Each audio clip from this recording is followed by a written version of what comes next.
Hey everybody, it's Captain Kyle and I'm here with Transformers Legacy Evolution Comic Universe Tarn. A very interesting figure. Honestly, I don't know too much about him. I had to look up some stuff, but he looks cool. He's got a face only a mother could love, or a Megatron. And we're gonna break him out of this cardboard prison, plastic-free packaging, good for the environment, and see how good he really is. And if he's good enough for your collection. Be right back.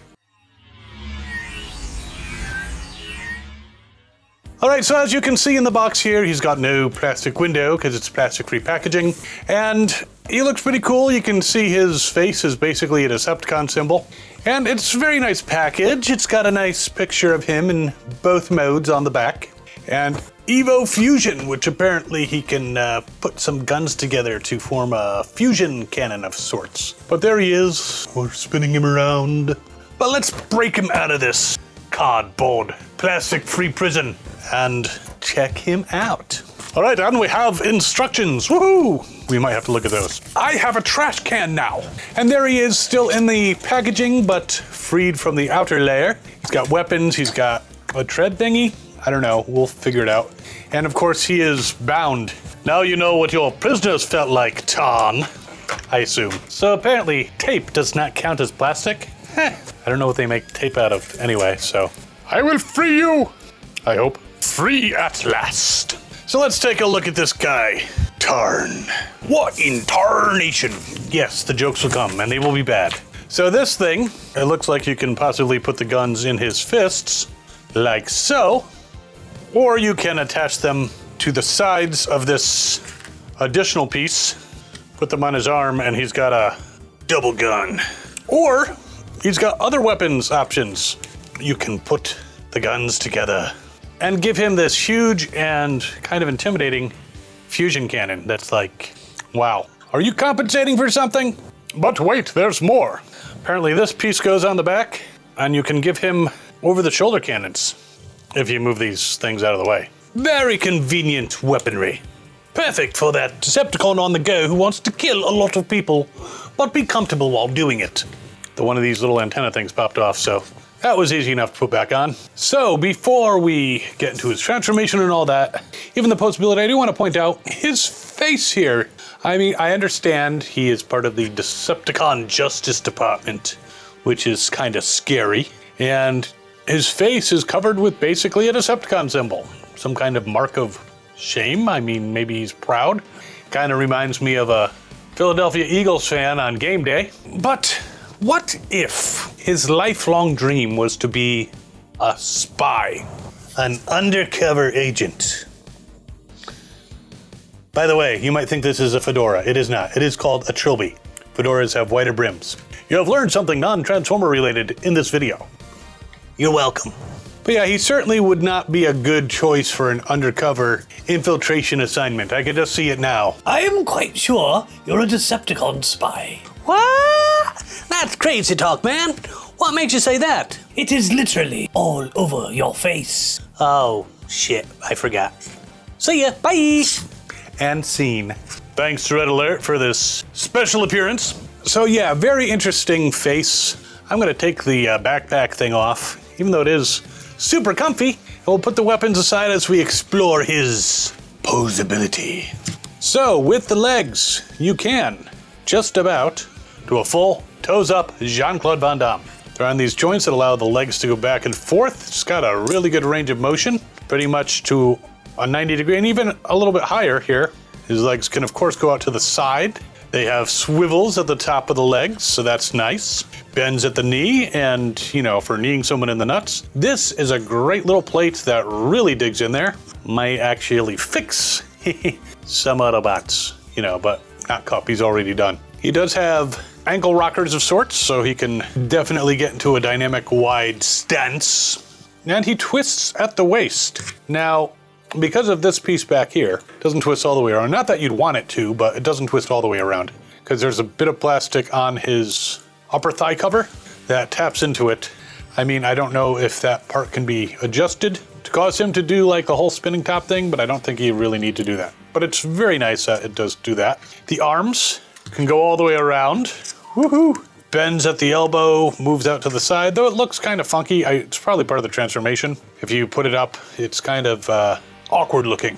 So it can go up like that, but not recommended. He just looks like, hey, what's going on, huh? I'm gonna shrug. What, I can't be a spy, huh? Obviously bends at the elbow. It's got a nice bend that goes a little bit beyond the full 90 degrees, so woohoo.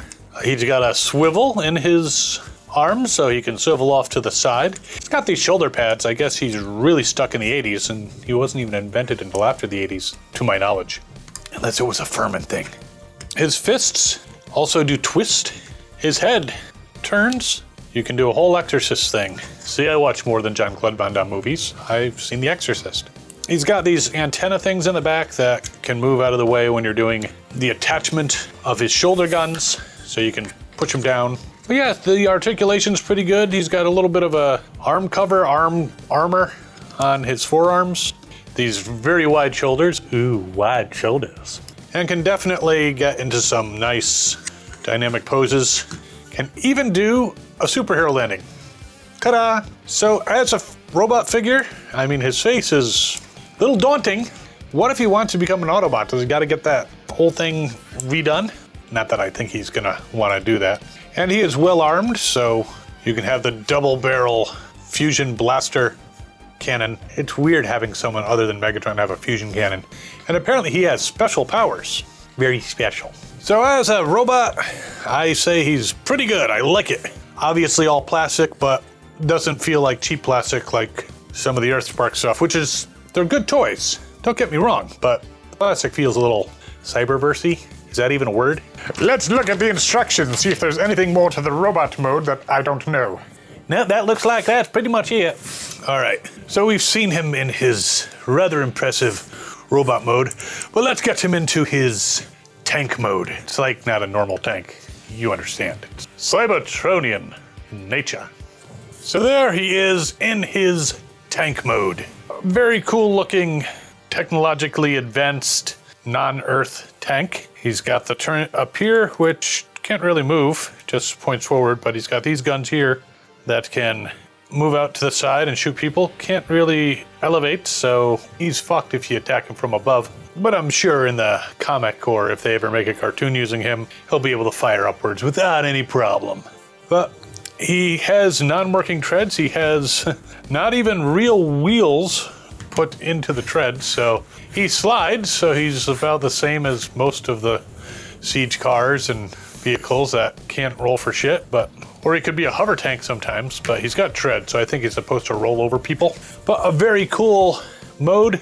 Doesn't exactly look like the kind of tank you want to see if you're in battle and this rolls on the field and you're like, oh shit, this is definitely evil. He does have a nice Decepticon symbol right there in the front that's normally on his chest. I didn't point that out in the robot mode, but you'll see it. And he does have his fists here in the back that are revealed, but I mean, you see this coming at you, you're not gonna be like, are there fists in the back? Ah! Overall, cool looking tank. I will probably put him back in his robot mode and that's where he will stay on my shelf, but it's occasionally nice to transform these guys. The bottom, you can't see a heck of a lot of kibble. I mean, if you can tell that these are legs, then you're a better person than I. And it even has this little vent type thing that's, his head's in there, but you can't see it. So, though it would be a Decepticon symbol, and it's like, well, when you're working under a tank, knowing that you're working on a Decepticon's not a bad thing. Yeah, plus it does have a port on the top here. I don't know if you could add additional weapons. Or, here's a thought, put it in its giant fusion cannon mode, and that can go on top. So you have a really long gun. This is for special missions, though it does kind of overbalance it a little bit. But if you have it in there tight, you can even move it from side to side. So that's a little thought. Now what I don't understand, you have this nice post here. In its legs, you have these two slots, so you're actually using the two slots on the bottom of this little piece connector, and they couldn't have figured out a way to plug in a hole or something? I don't know, it just seems that it works, pops in there fine, and I guess it does hold the legs together a little bit, so that's nice. But yeah, that's, I mean, it's okay, it just seems like a weird choice. Now, it can actually turn. My mistake, because there is, on the bottom of this piece, there is a swivel.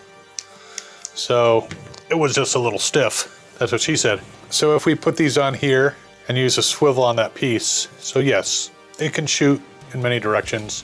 Just again, can't elevate very much. And certainly not both guns at the same time. So again, death from above is a problem. He does have these nice plates in the front. He can ram through things. That's nice for breaking through barricades, which, you know, you gotta do sometimes. So there he is, Tarn, who will never join the Autobots, no. Takes face tattoos to a whole new level, but cool figure, definitely recommend him. Now he's considered Voyager size, so he's like $33.99. I'll put a link in the description to this guy.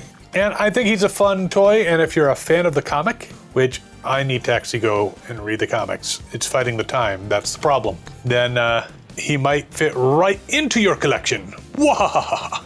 But speaking of characters introduced in comics, while you're mulling over whether you want to get this guy, you can check out this video over here where we compare Jhiaxus to Jhiaxus. Well, the universe versus the new legacy. And he was introduced to the comics by Simon Furman, so more knowledge, which you probably knew. And of course, if you like, subscribe, like, super thanks are great. We'll see you next time. As always, have fun and good hunting.